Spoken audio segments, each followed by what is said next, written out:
Hello everyone and welcome back to CottageCraft, and today is a really exciting episode because we are going to be finishing the castle. So all of the walls will be finished and we will be able to start on the interior in the next few episodes. If you have any ideas for what could be in the castle or any of the rooms, please let me know so that I can get started on them very soon. Thank you for watching and enjoy the video. If you watched the last episode, you know that I'm trying to find blaze rods, so I spent some time retracing my steps and getting very lost. I was desperately trying to find the nether fortress I had seen in the last episode. I was following the deep slate bridges that I had made and trying to figure out where I had gone, but I'd spent so much time going different directions in the nether finding things that it became very difficult. I also kept almost falling into the lava, as you can see here, so let me speed this up for you.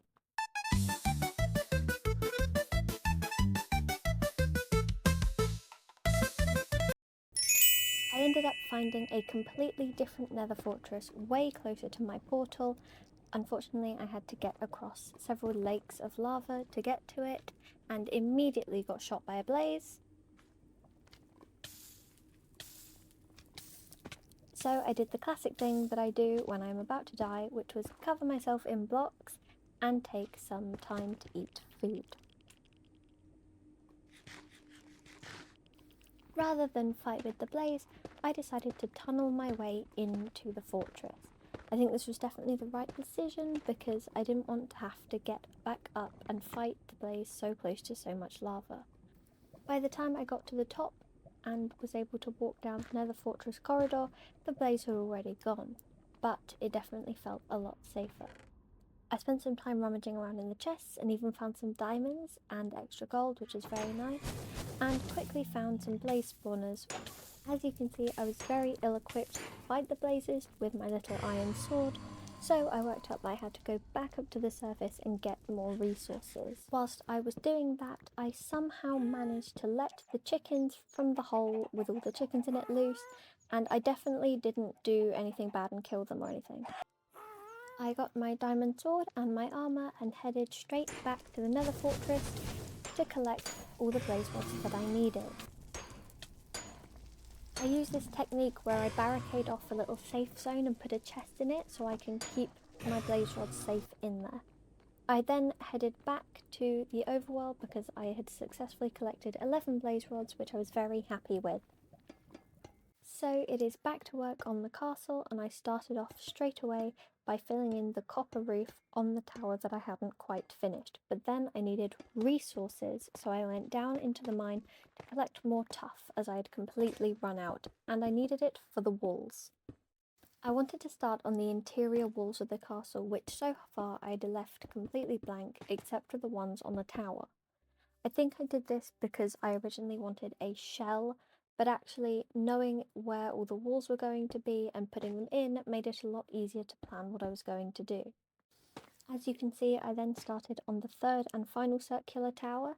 This is how I did the detailing on the stone layer, and this was the diorite and calcite layer combined with the wood. As you will see, I did something a bit different with the top of this tower, and you will also notice that it changes quite a bit throughout the episode, as I wasn't quite sure how I felt about it. I thought the side was looking a little plain, so decided to add a window to the tower, which I might change a bit in the future. I think it does look better though.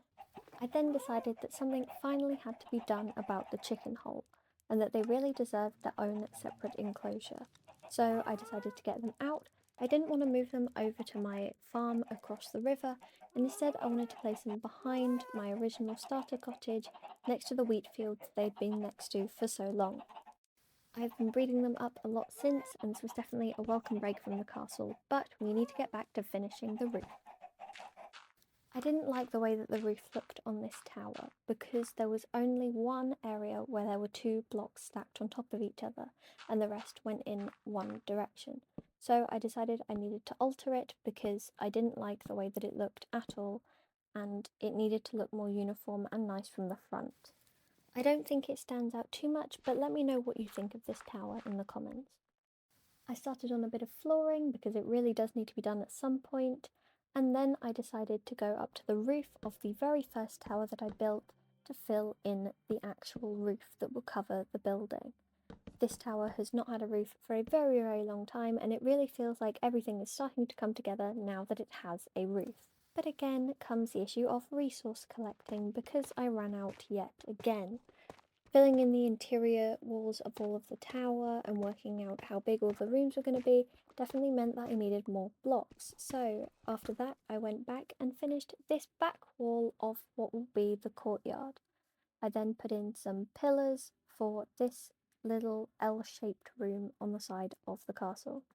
For this hall, I decided to go for a bit of a weird roofing with blocks combined with stairs, which I think looks kind of cool.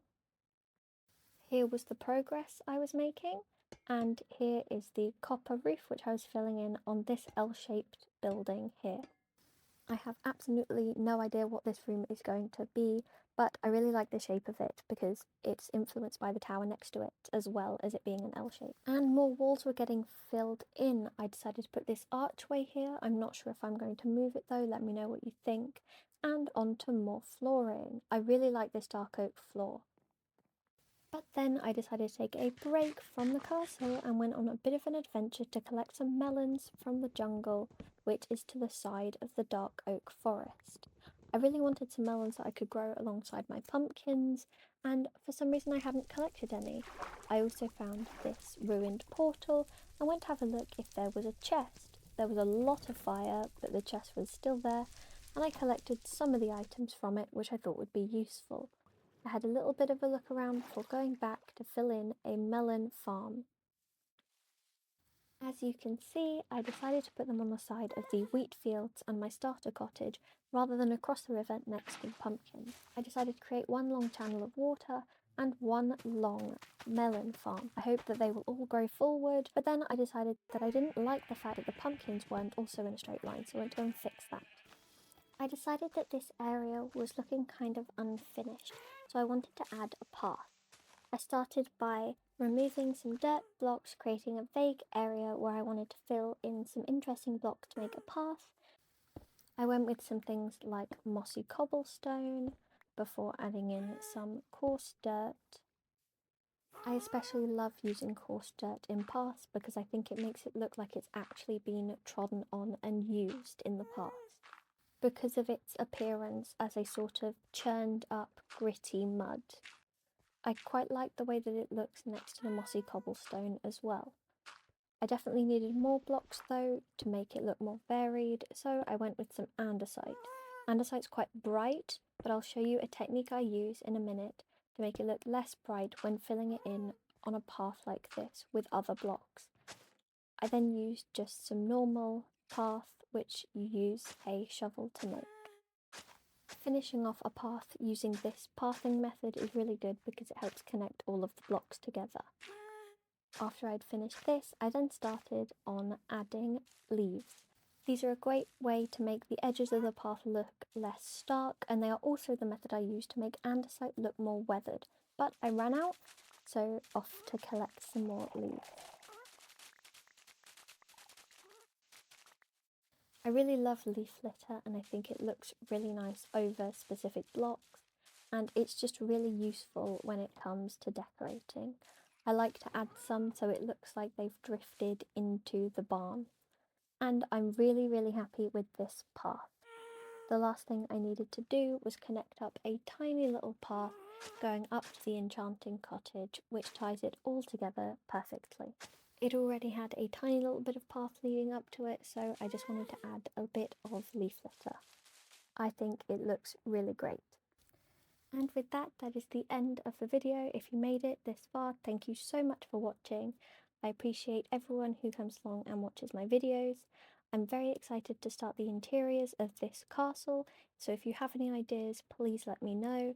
I'm really not sure how I'm going to fill all of this space, but I'm so happy that we have finally managed to finish everything that I wanted to in this castle and get all of the walls and towers completely filled in. Before the next episode, I will fill in all of the floors so that I just have to do the stairs on camera. In the meantime, you can find me on Twitter and Twitch. Thank you so much for watching, like and subscribe, and I'll see you next time.